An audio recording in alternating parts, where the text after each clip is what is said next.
morning. Welcome to First Mover, your first global look at today's action in the Bitcoin, blockchain, and digital asset space.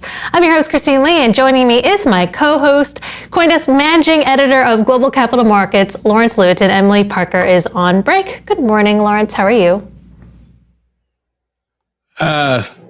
So I'm just gonna. I don't think I can hear you. Hi, Christine. Can you hear me? I can hear you, Lawrence. We'll try to figure out your. Okay. I think I'm stuck in this box, and they don't allow sound in here right now. But I'm going to guess you're asking me about the markets, because that's usually what people ask me about. Nobody cares about my thoughts on anything else. So here's the story. We just got a CPI number about a half hour ago, 0.6% in May, which was 5% year over year inflation. A little bit more than expected. Inflation is one of these narratives that's been going on in crypto for some time, that Bitcoin is an inflation hedge. However, in general, we're not seeing that kind of a level of enthusiasm for Bitcoin as an inflation hedge. If anything, the inflation narrative for now seems quite muted. Other headwinds, such as provinces in China shutting down miners, that's also not necessarily creating a sort of overriding narrative in the crypto industry of panic or anything like that. What's interesting to note, though, is that we did have an amount of buying happen, and for a brief moment at least, Bitcoin was above 38,000 because the Basel Committee on Banking Supervision, which is a kind of a group of regulators, central banks, et cetera, who set banking standards. They finally said that Bitcoin is something that can be held on bank books, provided that they have 12.5 times the amount of capital on their book to back up that crypto. So if you have, let's say, $1,000 on a bank's books in Bitcoin, you have to have 12,500. All right. Okay. We'll get that. Thank you for that assessment, Lawrence. We'll try to get that audio fixed in that box in there. Checking in on Bitcoin. I can hear you now. Oh, okay. Excellent. I can hear you now. Amazing. The virtual machine works. All right. So checking in on Bitcoin, the CoinDesk Bitcoin price XBX index is currently at $37,665. Bitcoin is up 8% over the past 24 hours, and the CoinDesk Ether price ETX index is at 25.50. ETH is slightly up about 0.2% over the day. The most reliable reference prices for institutions since 2014 are now published under the CoinDesk brand, trusted globally as a leader in crypto news, events, and data. Okay, some of the things I've been watching, Lawrence, that include, this latest report out from the Wall Street Journal saying that meat supplier JBS paid 11 million Bitcoin for a ransom to cyber criminals who shut down plants last week that processed roughly 1/5 of the nation's meat supply, as well as a U.S. Senate Banking Committee hearing. U.S. lawmakers are now talking about CBDCs, and in that conversation, they're also talking about Bitcoin. So we're actually hearing a lot of criticism about Bitcoin, and nevertheless also potential for a digital dollar, which is to include its programmable nature, weighed against competition from China. And that has policymakers actually warming up to CBDCs. And it's something I want to get into with our next guest, who leads a company that tracks crypto crime and anti-money laundering trends. Joining us now is Dave Jevans, CEO of CipherTrace, a crypto analytics firm. Welcome, Dave. Good morning. All right, so Dave, good morning. I mentioned policymakers are talking about CBDCs and its relation to ransomware. We have a clip from MIT Digital Currency Initiative Director Neha Narula. Let's have a listen. Ransomware, fundamentally, I think we have to address that by fixing our systems and securing them. A central bank digital currency, if launched, would probably not look like a cryptocurrency exactly. And it's possible to build in safeguards to make it more trackable and to prevent it being used for ransomware. However, as I said, criminals will probably shift to whatever's easiest. And the real way to fix ransomware is to solve the underlying security problem. So Dave, I was hoping you could weigh in on this discussion about CBDCs, programming it to potentially be less accessible to cyber criminals, but ultimately companies will have to be more secure themselves. Yeah, I think that's the exact point here. First one I would say is stop ransomware from getting in your systems. So have modern operating systems and have security software on them. Second, back your systems up and be able to recover them so you don't have to pay ransoms. And thirdly, I would say on a CBDC, it's not going to help anything because people will just demand the central bank digital currency and launder it that way. Even if it's centrally controlled in one big database and has nothing to do with crypto, if you can move money around, bad guys will do it. And there's been ransom and extortion going on the internet long before Bitcoin was popular. It's not going to help anything. Mm-hmm. So everything from the food industry to the hospitals to the energy industry are getting attacked by ransomware. So are we seeing a rise in cyber crimes? And if so, why are they moving away from attacking data-rich retailers to these essential service providers? Well, it's way better to just steal the money, isn't it? If you go out for data, what are you going to do? You post it on a dark website or a financial crime site, and then you sell those credit cards to people. And this does happen all the time. I mean, there's well-known behaviors where people get some money on a Friday, go onto an online site, buy some stolen credit cards, and then use them over the weekend until they get shut down. That happens every weekend all around the world. But in general, people would rather steal private keys or trick people into sending them cryptocurrency because it's just real money. It's easier, it's faster. That's it. Just go where the money is. So Dave, how do you suppose the Feds got a hold of Colonial Pipeline, the Bitcoin that was used in the ransomware? The Feds were able to recover a huge chunk of it. There are rumors out there, but what do you think is the most likely scenario? Yeah, so at CipherTrace, we trace all of this type of stuff. That's what we do. We work with a lot of federal agencies all around the world, not just in the United States.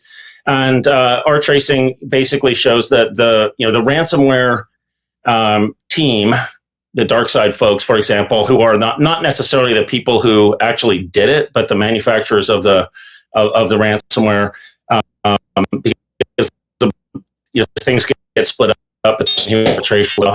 Others were compromised from the FBI several weeks ago, and so from having control of those servers, the private keys were on those servers, so they accidentally sent the money directly to the FBI. Is what happened in that case.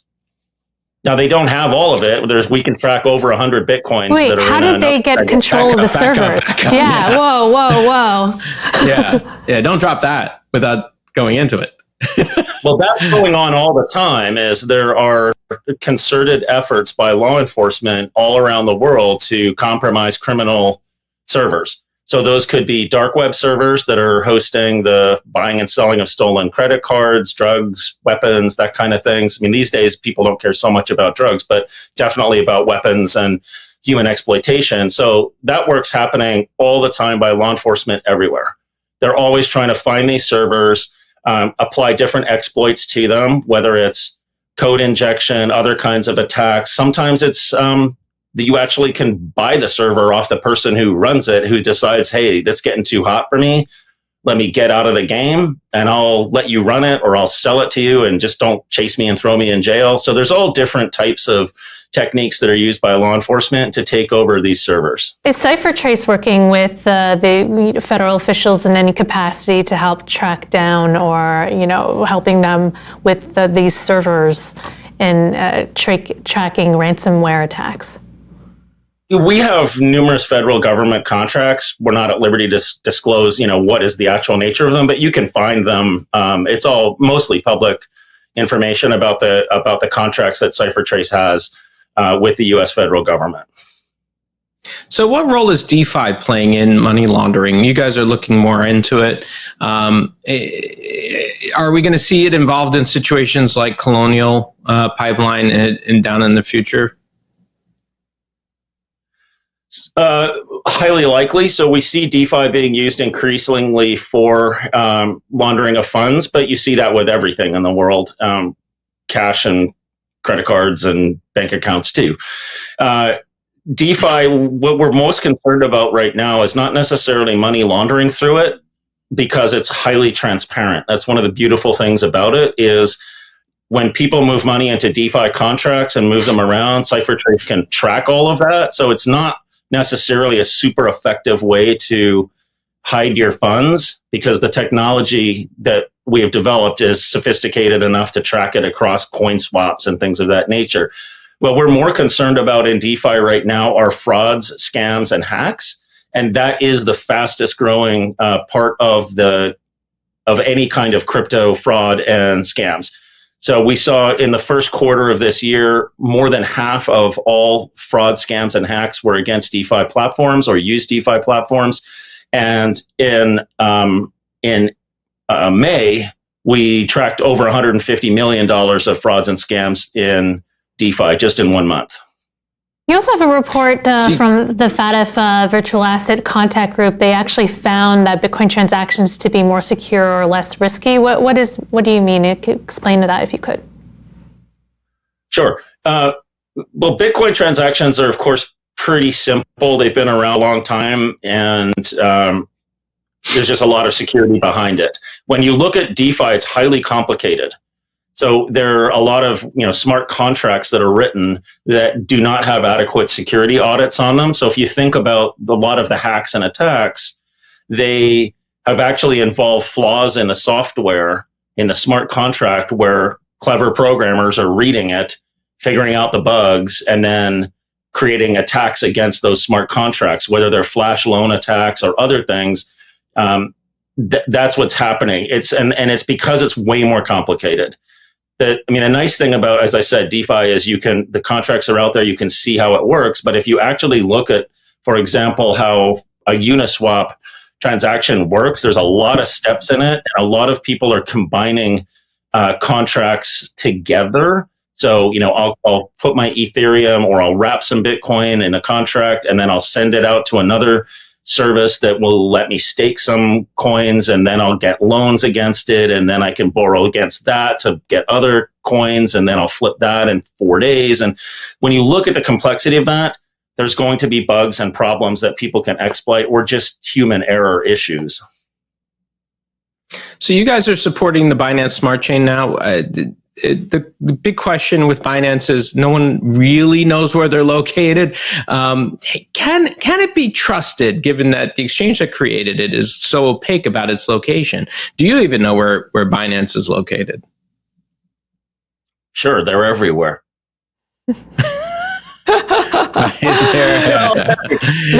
in my house. They're in the closet. That's right. Well, a couple of things about Binance. So they are, we do support Binance Smart Chain, and they have been a good CipherTrace customer for a number of years. The folks that we deal with primarily are in Singapore.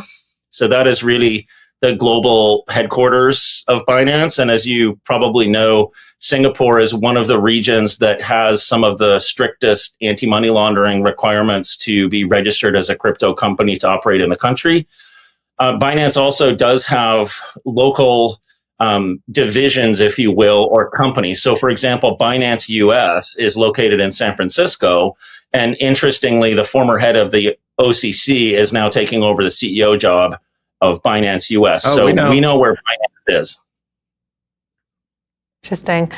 I get a sense, Dave, that you are in the underbelly of how all this works. Appreciate your insights this morning.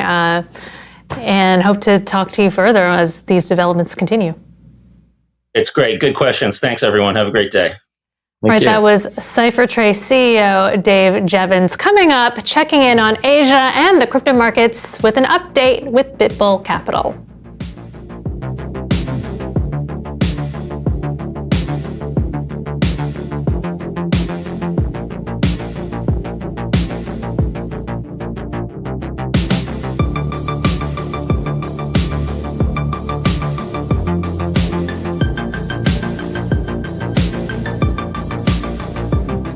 Time now for the daily forecast, an update on what's happening in the Asia crypto markets. Here's Angie Lau of Forecast News. Welcome to the Daily Forecast, June 10th, 2021. I'm Angie Lau. Let's get you up to speed from Asia to the world. Could Singapore follow hot on the heels of El Salvador by adopting Bitcoin as legal tender? Well, that's the buzz on social media, but there's also some substantive opinion behind the idea from Associate Professor of Humanities Andrew Bailey at Yale NUS, who's watching closely as well. Singapore has a long history of exploiting disruptive innovation to get an edge over regional rivals. Now, we're already regional leaders in fintech, and Bitcoin, to my mind, falls within all those categories. It's disruptive, it's innovative, and it's fintech. And this is important. Bitcoin has for over a decade rewarded early adopters. Raoul Paul, CEO of Real Vision, has reportedly said that Singapore's sovereign wealth fund, Temasek, has been acquiring Bitcoin for 3 years already. And for many residents, using e-wallets like GrabPay and transferring funds with PayNow are incredibly popular. Some now say the natural next step for the city-state could be to experiment with Bitcoin as a medium of exchange. Bailey says the next hurdle is likely a political one, if Singapore's leaders can even be comfortable with technology that they can't unilaterally control. Meanwhile, over in China, the crypto mining clampdown continues. In the latest move, mining has been banned in a popular mining hub in Xinjiang as well as in Qinghai province. In Xinjiang, local media reports that the government of Changji Prefecture ordered all crypto mining companies in the Zudong area to shut down activities. And in Qinghai, the provincial government has instructed local governments to shut down mining in their areas. It comes after mining was banned in Inner Mongolia at the end of April.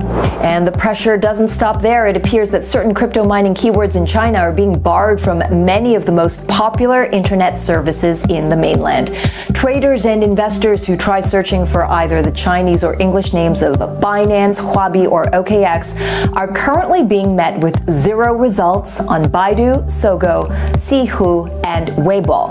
Over in Hong Kong, Kiki Trade has announced that British hedge fund billionaire Alan Howard is its latest backer. His $4 million injection brings the capital raised for the cryptocurrency investment platform's Asia-Pacific expansion up to $12 million. If you look at, for example, a lot of countries, the penetration rate is single digit, like in terms of percentage of people that owns crypto, right? You look, Hong Kong is sub 5%, less than 5%, right? So that means, but in Hong Kong, 60% of people trade stock. So there is really large, I would say, ample room for growth. More than 2/3 of Kiki Trade users are millennials or Generation Z.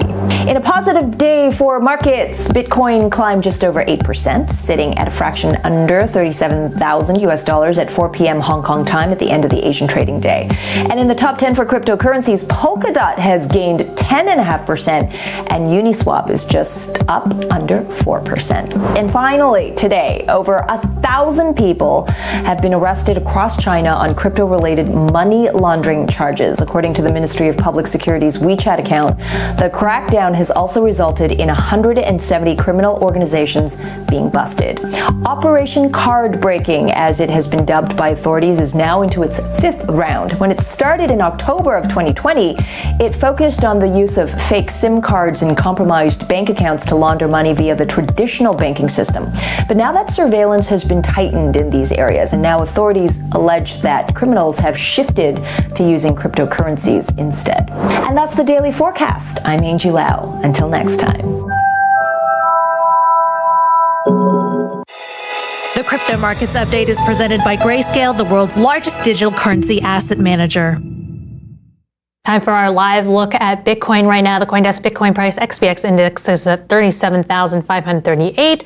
Bitcoin is up about just over 7% over the past 24 hours. And the CoinDesk Ether price ETX index is at 2536. ETH is just it's trading pretty flat, but slightly down about 0.3%.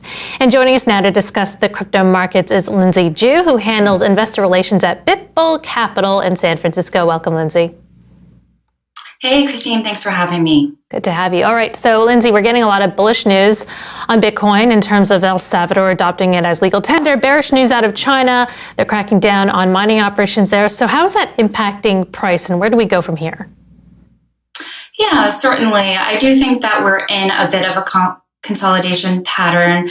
And while the market is cautious, we're unlikely to see any major drops in the near term. I think what's more likely is that BTC ranges in this zone before another possible rally. So, I mean, like you said, ETH is right there trailing, and Bitcoin is losing dominance. We know this. It's at about 43% of the total market capitalization. And I think what we're seeing is that not just this year, but also last year, is that alts are having a completely different movements. And what alts are piquing your interest? Oh, sorry. What altcoins are piquing your interest? Yeah, I think that with the pressure that Bitcoin's getting, I mean, you had mentioned earlier in this segment, CBDC, is that people are looking for things outside of Bitcoin to potentially answer what can be an option. So other things that are piquing my interest include Solana, Cardano, also Polkadot. I think we've seen that come up just in the last day as well. So you were about to say, I think, something about the El Salvador narrative. Is it really taking hold, or is the press just putting a lot of, at least the crypto press, putting a lot of emphasis on something that may not be that big of a deal? Yeah, I mean, that's a good point, Lawrence. I think that this could be testing grounds for bigger moves.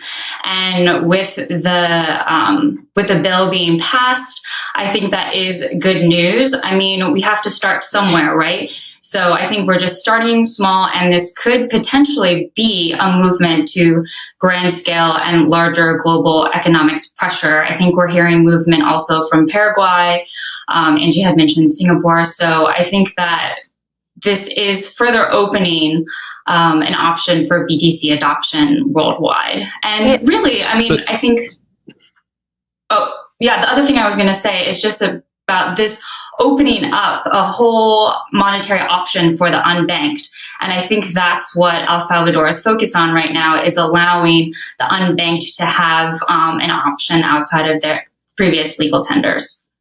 Yeah, I'll just add to that. There's also a bit of bullish news out of India. They may be warming up to accepting Bitcoin as an asset class. But also, U.S. consumer prices are up about 0.6% in May. That's 5% up year over year. With the weekly first-time jobless claims decline more or less as expected. So that's reflecting increasing demand coupled with the shortage of labor and materials. How do you foresee inflation impacting the markets? Yeah, I mean, that's a good question. I think right now we have seen more institutional movement because of what's happening with inflation and what we've seen going on from the U.S. government. But I do think there's a lot of positivity, and just to add to some of the bullish news, I do think that we have seen some movement from interactive brokers. They did recently announce that they'll be starting to trade crypto by the end of summer. So they're a competitor to Fidelity and Charles Schwab. And I think this is just going to put more pressure onto their peers, and more institutional appetite is going to be followed. As I mentioned at the open of the show, there's been progressively more and more provinces in China turning away Bitcoin miners. What does that do to the overall narrative in terms of adoption of Bitcoin in some of the larger countries? Does it hinder the enthusiasm that the markets had in the early months of the year? Are we looking at a dampening of that wild ride up from 20,000 since January 1st? And is it because of that? Yeah, I think it's unlikely that we're going to see any further major drops. I mean, whether it's from China or our own U.S. Senate that's talking about the negativity and the environmental impact that Bitcoin can have, is what I do think is positive, is that they're starting to distinguish, at least in the Senate committee meeting, is they're really distinguishing between proof of work and other methodologies that exist in crypto. So like I had said earlier, I think this is a great opportunity for there'd be further movement with alts, Solana, Cardano, Ethereum, and Polkadot. And really, I think that also, I mean, the narrative is that Bitcoin is bad for the environment. But if you look at it, it's really a minority of the miners that are using things like coal to mine Bitcoin. And people are saying as much as 75% of Bitcoin is mined from sustainable sources. So I think that when that becomes part of the overall narrative, then we'll really be forced to focus on other areas that have environmental impact. But right now, Bitcoin is being made out to be the bad guy, but I don't think that's going to last, as many of folks are using sustainable sources to mine Bitcoin. All right, great. We're going to end there, but thanks for the chat, Lindsay. Thank you. Thank you, guys. That was BitBull Capital Investor Relations Lindsay Ju. Coming up, crypto exchange eToro is moving to Miami. And checking in with CoinDesk Global Policy and Regulation Managing Editor, Nick Day. CoinDesk Indexes, the market standard for crypto assets since 2014. Our trusted data powers billions in publicly traded funds. CoinDesk Indexes are the standard used by institutions, and they're the key for investors looking to understand and access crypto markets. CoinDesk Bitcoin Price Index, XBX, has been instrumental to Grayscale, enabling investors around the world to access Bitcoin through a regulated, familiar product. CoinDesk Indexes enabled the early adopters to build crypto investment vehicles, and they're already trusted by a new generation of global investors. Welcome back. Time to check in with CoinDesk Global Policy and Regulation Managing Editor Nick Day, who is also the editor of CoinDesk's The State of Crypto newsletter. Hello there, Nick. So you've been watching this bipartisan Senate Banking Committee hearing right now, and they've had various developments. What have you heard? Yeah, yesterday the Senate Banking Committee, it was actually a subcommittee on economic policy helmed by Senator Elizabeth Warren, held a hearing on central bank digital currencies, but cryptocurrencies like Bitcoin were discussed pretty often, particularly issues like price volatility, consumer protection, and the energy draw. So, Nick, it doesn't sound like Elizabeth Warren's particularly thrilled with crypto. Is that correct? What was her? Yeah, no, based on the questions she asked and the statements she made, it seems like Senator Warren is now, taking a very close look at the crypto industry. She raised concerns about, just how Bitcoin operates, about, the potential for use in crimes. I think she brought up ransomware. She brought up, as I said earlier, she brought up the energy concerns that we've heard repeated, numerous times this year. And it sure seems, and she also later promised that, there would be more hearings about this. She plans to bring in, it sounds like the SEC and the OCC, so securities regulator and bank regulator, for a future hearing. But it does seem like this is the start of a new look at the digital asset space from Congress. Yeah, it seemed that she was critical of the volatility of Bitcoin, but was she more, I guess, receptive to the idea of a central bank digital currency? Yeah, that was probably the most interesting thing outside her Bitcoin comments. The entire hearing, a lot of the lawmakers were skeptical about a central bank digital currency, but all four panelists, so, Nathan Narula from MIT's Digital Currency Initiative, Daryl Duffy from Stanford, Lev Manen from Columbia Law, and Chris Giancarlo, of course, the former CFTC chair, who is now part of Digital Dollar Foundation. All of them supported the idea of a central bank digital currency issued by the Federal Reserve. And some of the lawmakers, including Senate Banking Committee Chairman Sherrod Brown, all expressed support for this idea of a CBDC that was controlled by the U.S. Central Bank. Cool. You're also tracking Is the fear of China? I was just going to ask, is the fear of China, they seem to have brought up the fear of China when it came to central bank digital currencies. Is that, is that going to be ultimately the mantra as to why people should adopt it in the U.S.? That did come up. I'm not sure if that's going to be the mantra, but it's definitely something we've heard a lot. Earlier this week, a Senate bill passed that even had a provision around studying the digital one, and Mr. Giancarlo did bring that up. I think we're probably going to see that or hear that discussed a couple times, but I think ultimately whatever decision is made on the digital dollar will depend on completely unrelated factors. All right, cool. Nick, thanks for joining us this morning. Thank you. That was CoinDesk Managing Editor of Global Policy and Regulation, Nick Day. Don't forget to sign up for the State of Crypto newsletter on CoinDesk.com. The CoinDesk Spotlight is brought to you by Nexo, the place to earn on Bitcoin, Ethereum, and more. Israeli-based exchange eToro is moving its U.S. headquarters from Hoboken, New Jersey to Miami, following its peer, Blockchain.com, into the Sunshine State. Joining us now to discuss is Guy Hirsch, USA Managing Director at eToro. Welcome, Guy. Hi, welcome. Thank you for having me. Good to have you. So, right off the bat, why are you making this move to Miami? So I think what we saw is just a dramatic shift in the talent market in the US with COVID happening and people moving to remote work and basically looking for new places to live to optimize how, just the quality of life. We saw a lot of net migration into Miami from other tech hubs. Then it was followed by a lot of companies announcing either opening headquarters in Miami or moving some departments into the Miami area. Same goes for venture capitalists, same goes for hedge funds, and so on and so forth.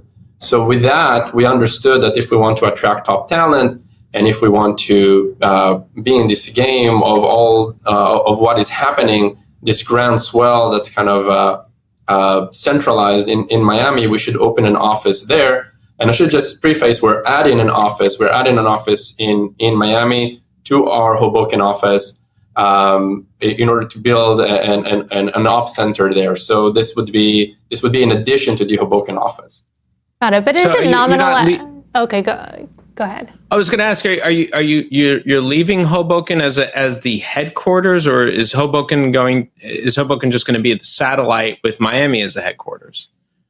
So we're not leaving Hoboken. We're planning to expand in Hoboken. We're planning to continue to build our office in Hoboken.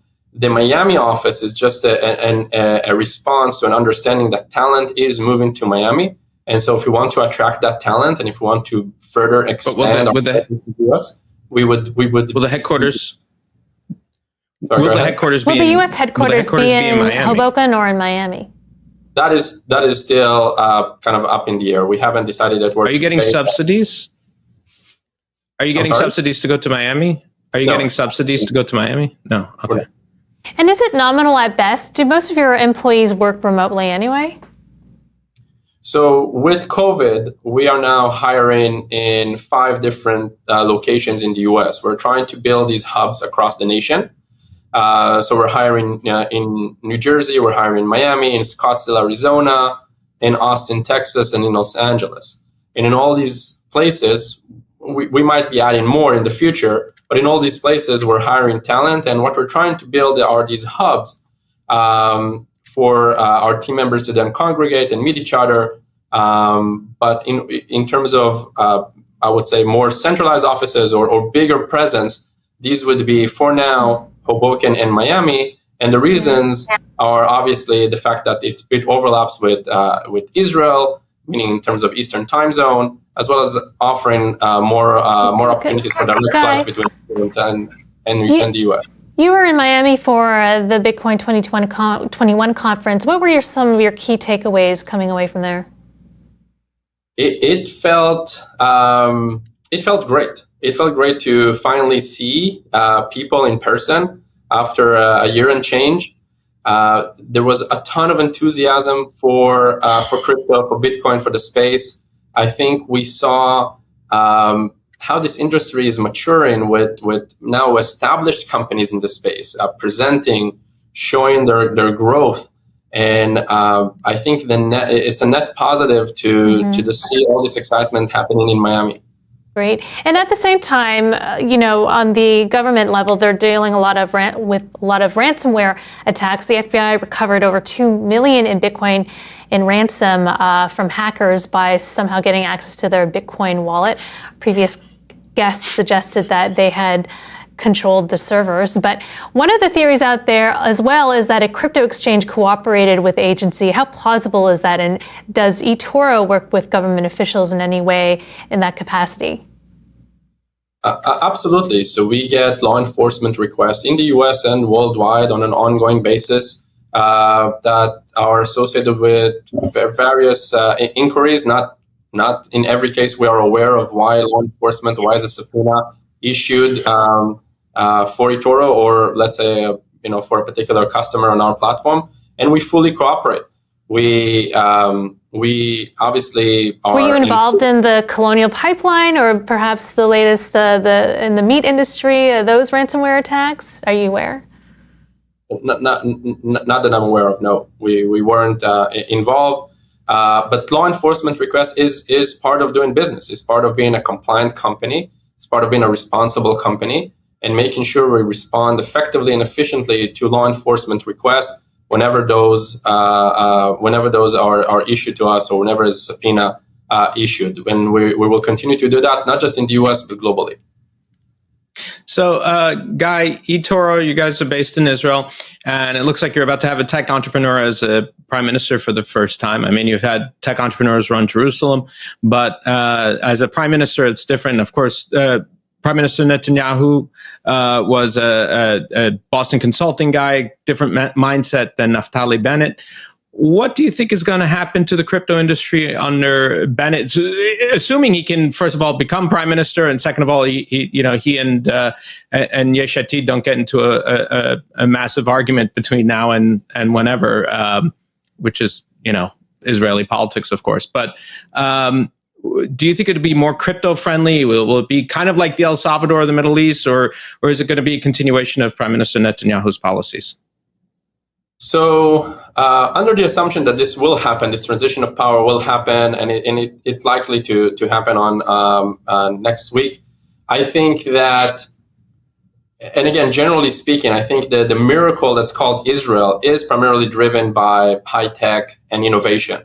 And so to have someone as a prime minister who've done that, who went through the route of being an entrepreneur, would only, I think, help. Interestingly enough, the new treasury minister, who's planning to be the heading Israel economy, is actually a supporter of Bitcoin, and they have a few proposals in the Knesset to make it easier for the industry in Israel to do business through all sorts of new laws and regulations. And so I think that if it will happen, we would actually see a few positive things happening in Israel with regards to crypto, with regards to the crypto industry. Mm-hmm. A lot of touch points. Thank you, Guy, for joining us. Thank you so much.